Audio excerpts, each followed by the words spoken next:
ॐ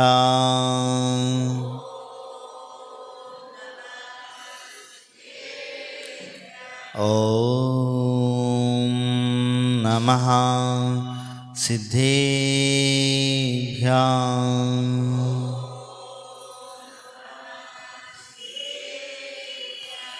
ॐ नमः सिद्धेभ्यां।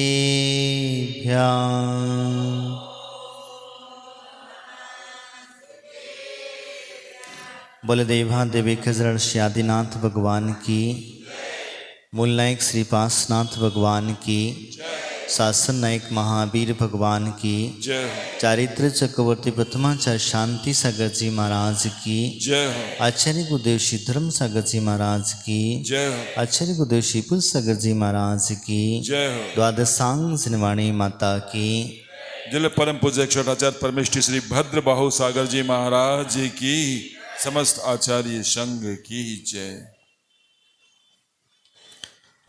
बंधुओं,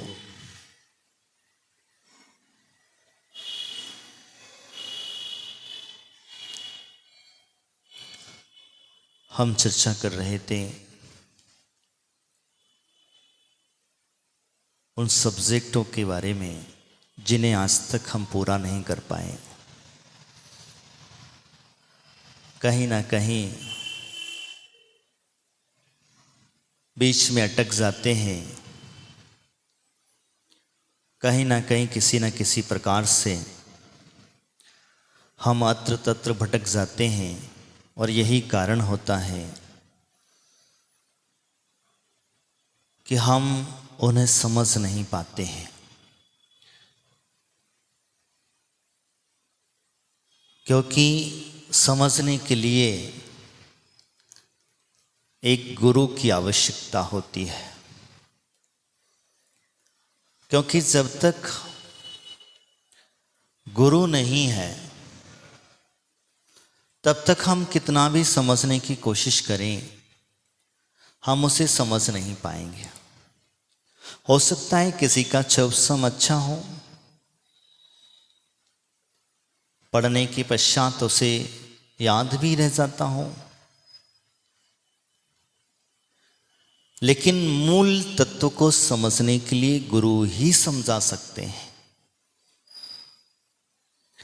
अब कभी कभी कुछ भावनाएं होती हैं, बहुत ज़्यादा समझने की भावनाएं होती हैं, लेकिन गुरु के पास जब हम गुरु की उपासना पूर्वक समझा जाता है।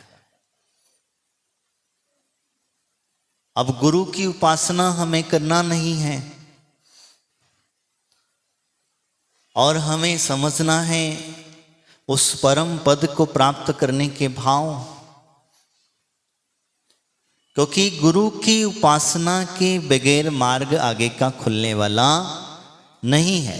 देवों की, देवादिदेव की आराधना हम कहाँ क्या कर रहे हैं, कैसे कर रहे हैं, किस प्रकार से कर रहे हैं, वहाँ तक तो ठीक है। जिसको जैसा आया, जिस प्रकार से आया, जैसा लगा उसने कर लिया। अगर उसमें भी कोई गलतियां हो रही हैं तो कहते हैं गुरु की, अब गुरु ही है एक ऐसा जो हमें उसका मार्ग बता सकता है। तब इसमें भी एक झगड़ा हो गया। हमारे गुरु तो वो, अभी ये गुरु कुछ कह रहे हैं तो हम क्यों माने? वो जो कहेंगे वही बात हम प्रमाण मानेंगे। नहीं, शांति सागर जी महाराज जी का जीवन उठा करके देखिए। उन्होंने जिस गुरु से दीक्षा ली, जिस गुरु के सामने व्रत आदि अंगीकार किए और गुरु ने जो दिया उसे भी से हर्ष स्वीकार किया, लेकिन साथ साथ में मां जिनवाणी में जो उन्हें पढ़ा, जैसा पढ़ा उन्होंने उसे भी स्वीकार किया। किया कि नहीं किया बताओ? इसीलिए उन्होंने एक सूत्र हमेशा कहते रहे, साधु का नेत्र के रूप में आगम की व्यवस्था बताते रहे। साधु का नेत्र है शास्त्र, जिनवाणी, ज्ञान जिसको हम कहते हैं। वो वहां कह रहे हैं कि वास्तविकता हमें क्या करना चाहिए। जो आगम में लिखा है, शास्त्र में लिखा है, उसे हमें स्वीकार करना चाहिए। और अगर हम स्वीकार नहीं करते हैं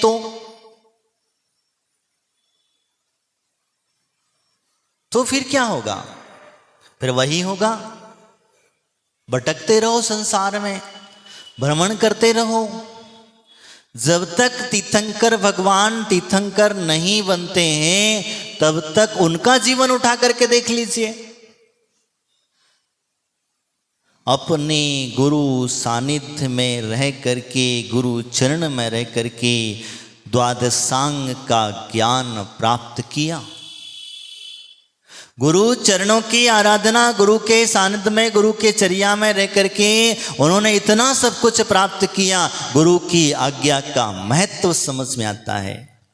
आचार्य भद्रबाहु स्वामी का जीवन उठा लीजिए। आधे शिष्यों ने गुरु की आज्ञा मान ली, गुरु की बात मान ली, आधों ने नहीं मानी। तो क्या हुआ? परिणाम आप लोगों ने देखा, स्वयं समझा। हो सकता है आपके गुरुओं के पास या कोई मुनिराज के पास जो आपको ज्ञान दे रहा है उसके पास उतना ही ज्ञान हो, इसमें किसी प्रकार का वो नहीं है। हो सकता है किसी के पास ज्यादा भी ज्ञान होगा, लेकिन कभी कभी क्या होता है कि हम भूल जाते हैं, छोटी छोटी बातों का ध्यान नहीं दे पाते हैं। क्योंकि जब कभी कोई व्यक्ति, कोई गुरु, कोई विद्वान जब बड़े ग्रंथों को पढ़ना प्रारंभ कर देता है तो उसकी सोच भी उधर चली जाती है और कभी कभी छोटी बातें भूल जाते हैं। क्यों भूल जाते हैं?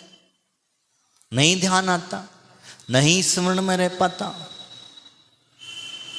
तो इसीलिए तो कहा जाता है कि हमारे यहाँ जो 4 अनुयोग हैं, तो अभी वर्तमान के युग के अंदर में हो सकता है किसी प्रथमान योग का नॉलेज अच्छा होगा, किसी को चरणान योग का अच्छा होगा, किसी को करणान योग, द्रव्यान योग का नॉलेज अच्छा होगा, और हो सकता है किसी को चारों का भी हो सकता है। लेकिन हमें विशेषता समझना चाहिए। क्या? गुरु का महत्व समझना चाहिए। लौकिकता में जब हम समझते हैं तो जब बच्चा पढ़ने जाता है, स्कूल जाता है, कॉलेज जाता है, तो गुरु के अनुसार आचरण करता है, गुरु के अनुसार चलता है, गुरु के अनुसार रहता है, तो देखो बच्चा अच्छी अच्छी पढ़ाई, अच्छी अच्छी पोस्टों पर पहुंच जाता है। ज्ञान सबको दिया जा रहा है। हॉल में सारे बच्चे बैठे हुए, आप लोग जैसे बैठे हुए हैं, सिखाने वाला सिखा रहा है। अब कुछ लोगों का ध्यान किसी और तरफ है, कुछ लोगों का ध्यान किसी और की तरफ है, किसी लोगों का ध्यान सिर्फ गुरु जो कह रहा है उस बातों पर है। तो कौन सीखेगा बताओ? कहाँ? जो गुरु कह रहे हैं, जो बता रहे हैं, जो टीचर बता रहा है, जो समझा रहा है, अगर तुम्हारा ध्यान उनके शब्दों के प्रति है, उनके बताए हुए मार्ग के प्रति है, तो आपका श्रद्धान मजबूत है। भले कितनी आवाजें होती रहने दो। स्कूल के कॉलेज में आपने देखा होगा, बगल में दूसरी क्लास चल रही है, दूसरी क्लास चल रही है, कितनी आवाजें होती, दूसरा पढ़ा रहा है, तीसरा सब्जेक्ट पढ़ा रहा है, चौथा सब्जेक्ट पढ़ा रहा है। लेकिन जिसको समझना है उसे एक जगह ही स्थिर होकर के समझना होगा।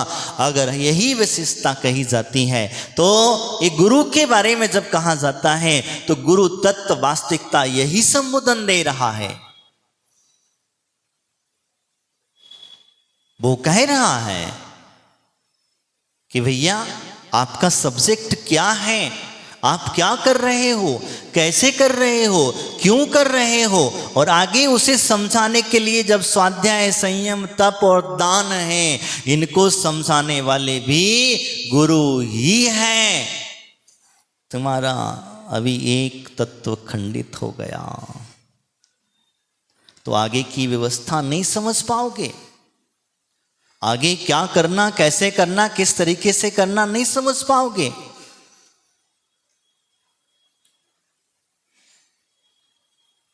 वास्तविकता जो जीव जहां होता है, जिस अवस्था में होता है, उसको उसी प्रकार से समझता देता है।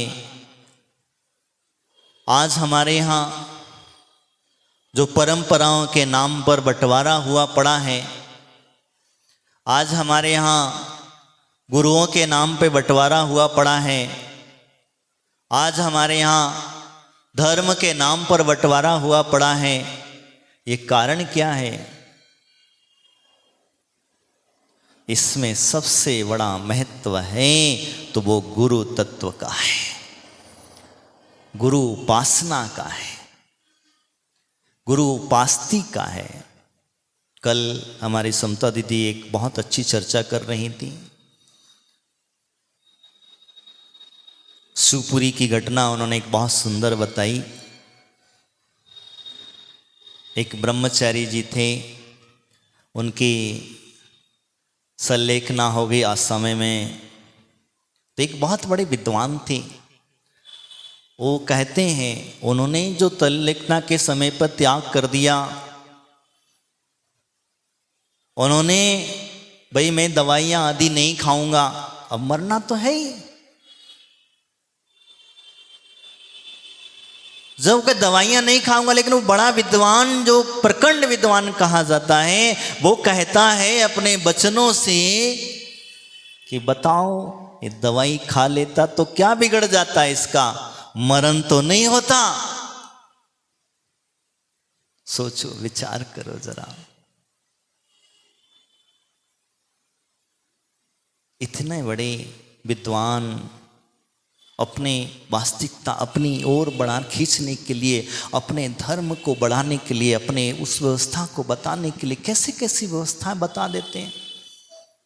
जैसे आप लोग भी जब कभी नियम आदि दिया जाता है, गुरु बस कहते हैं भैया नियम ले लो, संयम ले लो, कुछ ले लो, तो क्या करते? बहाना बनाते। परसों नरसों में बताया क्या बहाना बनाते।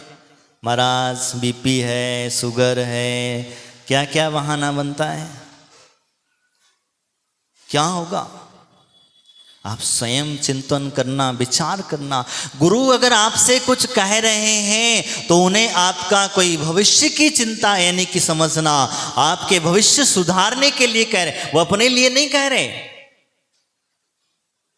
उन्हें अपने लिए कोई चिंता नहीं है। तुम मुझे आहार दो अथवा ना दो, तुम मेरी पूजा करो अथवा ना करो, तुम मेरे पास आओ अथवा ना आओ, तुम मुझसे प्रभावित हो अथवा ना हो, लेकिन जिस समय आपको कुछ दे रहे हैं बस उसे ग्रहण कर लेना। कहीं ना कहीं कोई ना कोई रहस्य छुपा होता है। एक बार ऐसी ही कुछ घटना घटी। एक भक्त गुरु की सेवा करता था, खूब सेवा करता था। सेवा करते करते रोज जाता, सेवा करता, अपनी भैयावृत्ति जो भी होता था। महाराज तो नहीं कर, बड़े तपस्वी थे, बड़े ध्यान। वो अपना कमरे अमरे आदि की जो भी गुफाएं आती तो सफाई कर देते, करते चला जाता था। संयोग बसात था। महाराज उससे ना तो वो बात करता था, ना महाराज उससे बात करते थे। दोनों एक दूसरे से बात नहीं करते थे, लेकिन अपना काम वो करके चला जाता था, बाकी व्यवस्था समझा। होता एक दिन ऐसा है, पता नहीं क्यों मुख से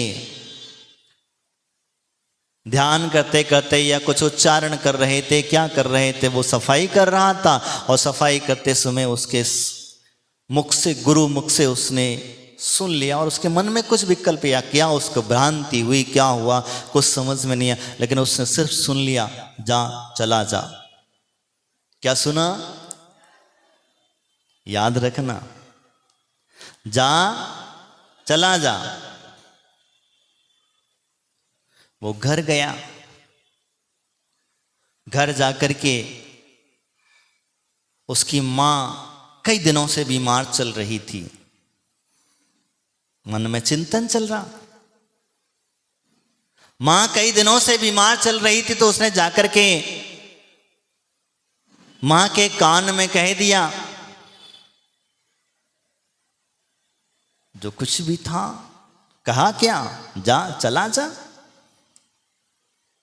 क्या कहा? जा चला जा। बुखार चला गया, बीमारी चली गई। अभी तक तो दवाइयां खा खा के परेशान, बीमारी चली गई। बड़े क्या बात हुआ कि ऐसा क्या प्रभाव पड़ा? तो गुरु वचन का जो प्रभाव था, धीरे धीरे कहते हैं गांव में पूरा हल्ला हो गया। अब जब गांव में हल्ला हुआ तो क्या हुआ? सब अपनी अपनी समस्या ले लेके पहुंच गए। गुरुजी के पास जाना,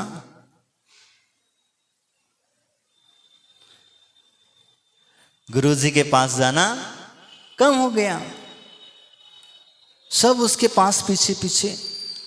वो बहुत परेशान हो गया। उसके कुछ जलने वाले भी थे। विरोधाभास को कि स्वाभाविक चीज है, जब किसी व्यक्ति की प्रगति होती है, किसी व्यक्ति ऊंचाइयों पर उठता है, तो उसके जलने वाले भी पैदा हो जाते हैं, विरोधी भी पैदा हो जाते हैं, अपने ही कभी कभी विरोधी पैदा हो जाते हैं। तो उन्होंने कहा क्या? तो बोले यार, ये फलाने फलाने महाराज की सेवा करता था, इसकी वजह से इसको कुछ तो महाराज ने आशीर्वाद दे दिया, इसको कुछ तो दिया है, इसलिए इतना प्रसिद्ध हो गया, और लोगों को जो कहता है वो शाम हो सकता है। बोले हो सकता है। तब उसने जो विरोधी था वो जाकर के महाराज के पास पहुंचा, महाराज के पैर पकड़ लिए, महाराज से कहा, महाराज आपने उसको क्या दिया? बोले मैंने क्या दिया? मैंने तो कुछ दिया नहीं है। ना मैं उससे बात करता था, ना वो मुझसे बात करता था। वो अपना काम करके चला जाता, मैं अपने काम में मस्त रहता था।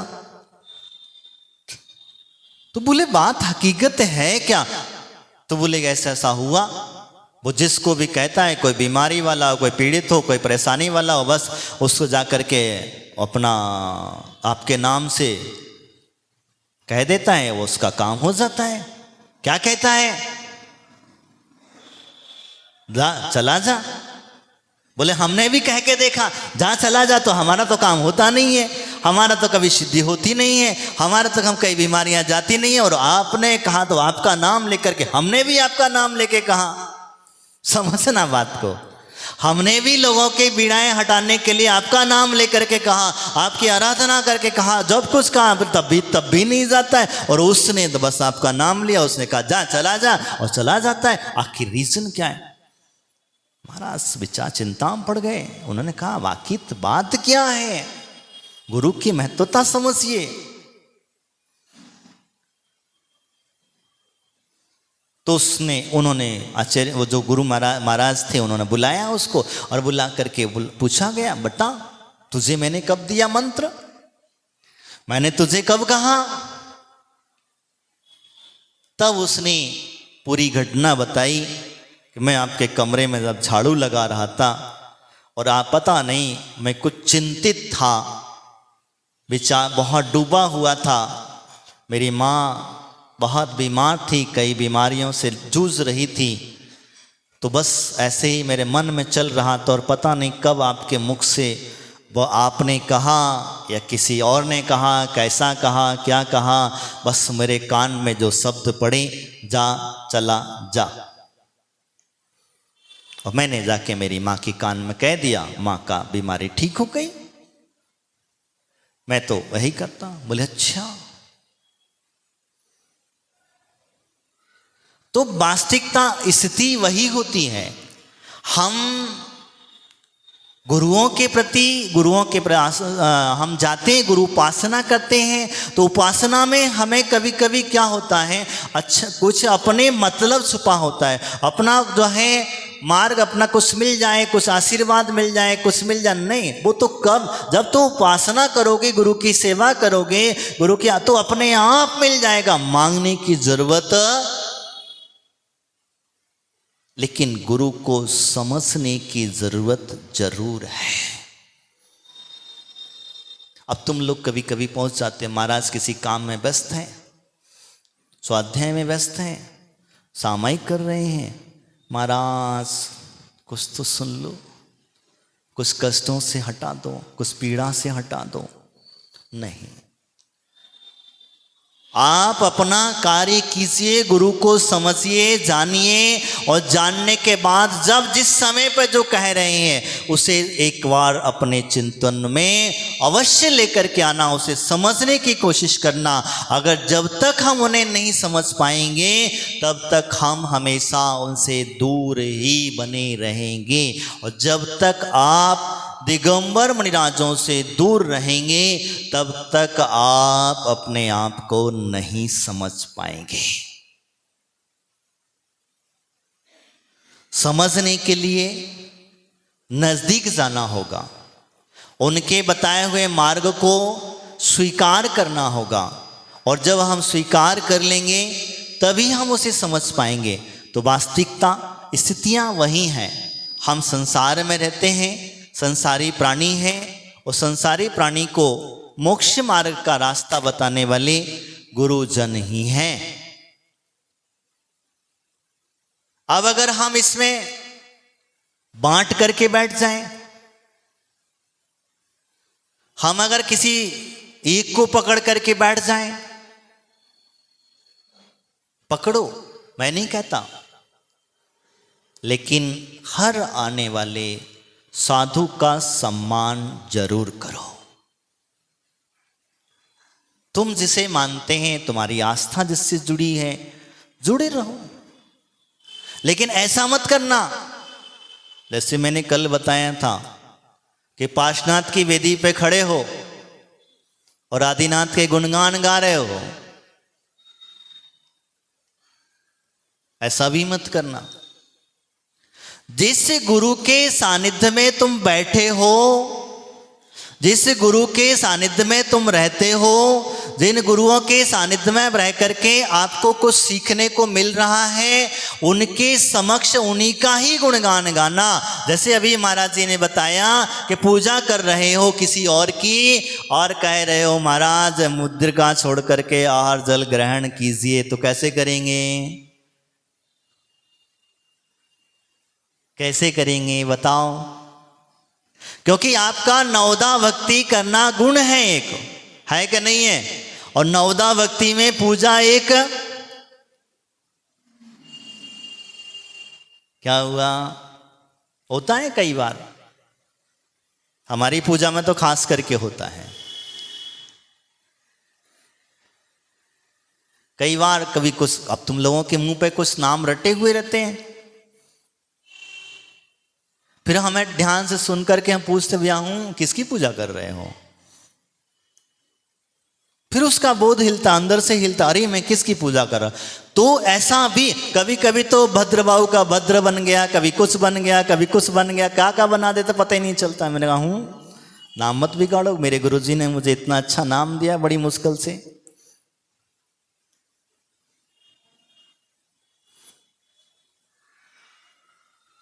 तो ऐसा भी हो जाता है। तो इसीलिए हमें विशेष करके ध्यान रखना चाहिए कि हम जिन गुरुओं की आराधना करते हैं, जिन गुरुओं के सानिध्य में रहते हैं, जिनके पास हम अभी वर्तमान में हैं, हम उनके ही गुणगान गाएं, उनकी ही पूजा अर्चा करें, हम उनकी ही स्तुति करें, तो हमें कुछ मिल सकता है। नहीं तो फिर वही होगा, उल्टा घड़ा, बैठे तो थे प्रवचन भी सुना, शास्त्र के क्लास भी सुनी, प्रवचन भी सुना, सबका आनंद लिया, लेकिन क्या करें, कुछ समझ में नहीं आया, पटी नहीं बात महाराज की कुछ हमें। ऐसा कुछ तुरंत पर बैठ जाता है, हमें महाराज की बात पसंद नहीं आई। अरे पसंद जब आएगी जब तुम उन्हें स्वीकार करोगे तब। पसंद का नापसंद से क्या लेना देना है हमें, हम होते कौन है निर्णय करने वाले। हम तो सिर्फ और सिर्फ गुरु वचनों पर विश्वास करने वाले हैं, हम तो सिर्फ और सिर्फ गुरु के प्रति श्रद्धान करने वाले हैं। अगर हमारा श्रद्धान मजबूत है तो वो एकलव्य को देख लो, वो एकलव्य को देख लो, मिट्टी के द्रोणाचार्य बनाए। धनुष विद्या में अर्जुन से भी क्या हुआ, धनुष विद्या में अर्जुन से भी कई गुने श्रेष्ठ थे। इसीलिए द्रोणाचार्य ने एकलव्य से कहा कहीं ऐसा ना हो कि मेरे शिष्य के जैसे श्रेष्ठ मैं जिसे मानता हूं इसकी ख्याति फीकी ना पड़ जाए। इसी वजह से उन्होंने एकलव्य का क्या ले लिया दक्षिणा में। तो कभी कभी ऐसा भी हो सकता है, लेकिन फिर भी वो कमी नहीं हटा, वो पीछे नहीं हटा। उसने कहा ठीक, गुरु ने जो मांगा है ले दे दिया, तुम्हें अंगूठा चाहिए अंगूठा दे दिया, लेकिन उसकी धनुष विद्या नहीं गई। बिना अंगूठे के भी वो धनुष विद्या में उतना ही प्रवीण रहा। सोचो, विचार करो, अपने जीवन में इस बात का चिंतन करना, विचार करना कि हम जिन गुरुओं की आराधना करते हैं, जिन्हें हम पूजते हैं, जिनकी हम स्तुति करते हैं, उन्होंने हमें एक ही मार्ग बताया। दिगंबर मुनिराज, दिगंबर साधु, आचार्य उपाध्याय साधु जितने भी हैं ये सभी हमारे पूजनीय हैं, वंदनीय हैं। किसी व्यक्ति विशेष की पूजा नहीं होती। होती क्या बताओ? किसी व्यक्ति विशेष की पूजा होती नहीं, किसी व्यक्ति विशेष की पूजा नहीं होती है। यही कारण होता है। एक घटना आपको पद्म पुराण की बता देता हूं। जब मथुरा के अंदर में महामारी फैल गई थी और फैल जाने के बाद सप्त ऋषियों का वहां चतुर्मास हुआ और उन सप्त ऋषियों के प्रभाव से, ध्यान रखना मैं जो कहना जा रहा हूं, उनके प्रभाव से वहाँ की बीमारी, मथुरा के अंदर की बीमारी सारी समाप्त हो गई थी। तो संयोगवशात चतुर्मास का टाइम था। उस चतुर्मास काल के अंदर में एक मुनिराज अयोध्या आहारचर्या करने पहुंच गए। क्या हुआ? अयोध्या आहारचर्या करने पहुंच गए। और जब अयोध्या आहारचर्या करने पहुंचे तो जो सेठ डेली मुनिराजों को पड़घान करता था, डेली मुनिराजों को आहारचर्या आदि कराता था, उनकी वंदना अर्चना आदि पूजा आदि करता था, क्योंकि उसने सारे लगभग अयोध्या के आसपास जितने मुनिराज थे उन सभी मुनिराजों का दर्शन किया था। वो सभी मुनिराजों की वंदना कर चुका था। तो अचानक जब रिद्धिधारी मुनिराज आए तो बोले, चतुर्मास में अचानक मुनिराज आ कहां से गए? क्या व्यवस्था बनी? आ कहां से गए? ये अचानक आए कैसे? और मुनिराज तो चतुर्मास में विहार, तुम लोगों की भी वही मान्यता है। मुनिराज चतुर्मास में विहार करते क्या? लेकिन रिद्धिधारी मुनिराज जा करके पुनः अपने स्थान पर आ सकते हैं। दूसरी बात, अगर कहीं किसी साधु की समाधि चल रही है, संलेखना चल रही है, आपके यहाँ चतुर्मास चल रहा है, तो वो यहाँ से भी विहार कर सकते हैं। कितना किलोमीटर? हाँ, कितना किलोमीटर?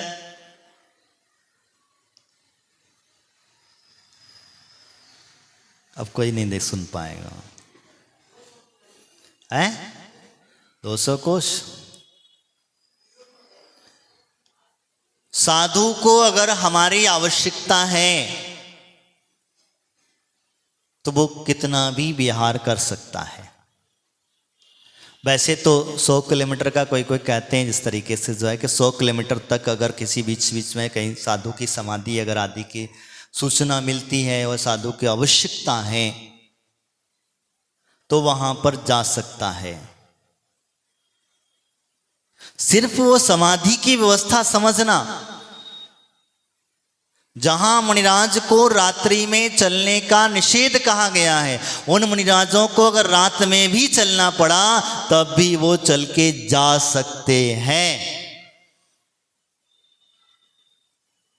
अब तुम्हारी क्या मान्यता है? महाराज चतुर्मास में विहार, ऐसी उसेठ जी की मान्यता थी। मान्यता रहने के बाद उन्होंने तो नहीं पड़गान किया, चले गए। महाराज सामने से मुद्रिका ले चले आ रहे, वो कह रहे पड़गान नहीं किया, और आहार चर्या का टाइम था, वो चले गए, दूसरी तरफ उठ गए अपना, चले कहाँ, देखना नहीं है कुछ भी नहीं। लेकिन संयोग से देखिए उसकी घरवाली ने पड़गा लिया,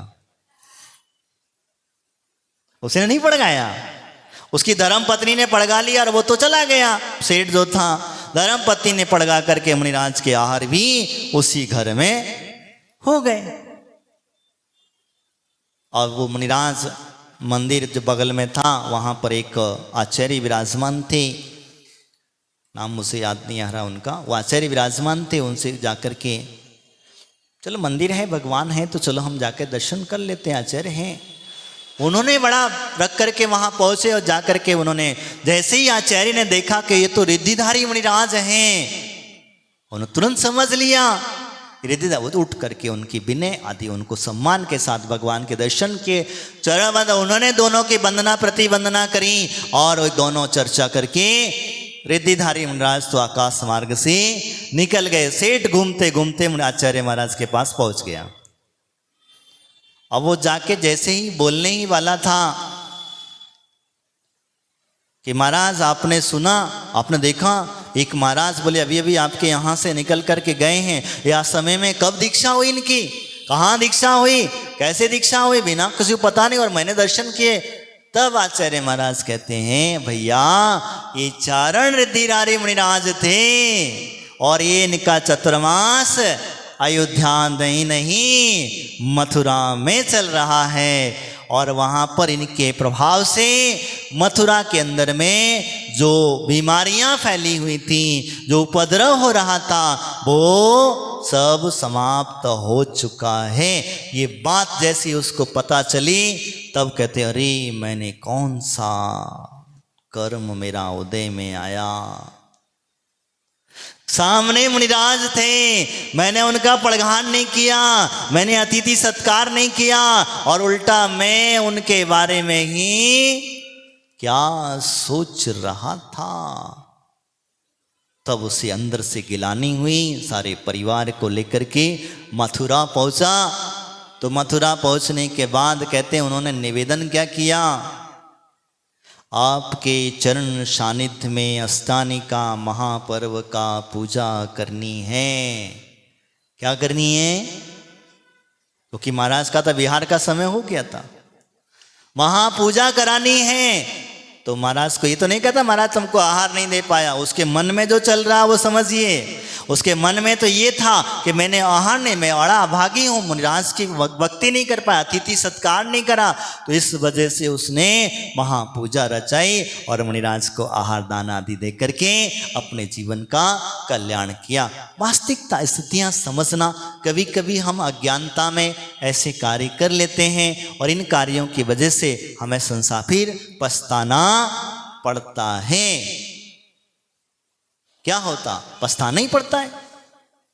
तो इसीलिए गुरुओं को समझने की आवश्यकता है, उन्हें जानने की आवश्यकता है। आप जब जान लेंगे और आपका विश्वास अगर मजबूत हो जाएगा तो मैं आपको गारंटी के साथ कहता हूं, फिर आप अपने अंदर से भेदभाव हटा देंगे, पंथवाद हट जाएगा, ग्रंथवाद हट जाएगा, सब कुछ हट जाएगा आपके जीवन से। आप सिर्फ और सिर्फ जो भगवान महावीर का बताया हुआ मार्ग है, भगवान महावीर ने हमें जो अंतिम तीर्थंकर के रूप में और जो केवलियों ने बताया, श्रुत केवलियों ने बताया, गुरुओं ने जो जैसा जैसा शास्त्र में लिखा और कहा, हम उसे सहर्ष स्वीकार करेंगे। आज इतना ही। बोले महावीर भगवान की, आचार्य गुरु विपुल सागर जी महाराज की, द्वादशांग जिनवाणी माता की।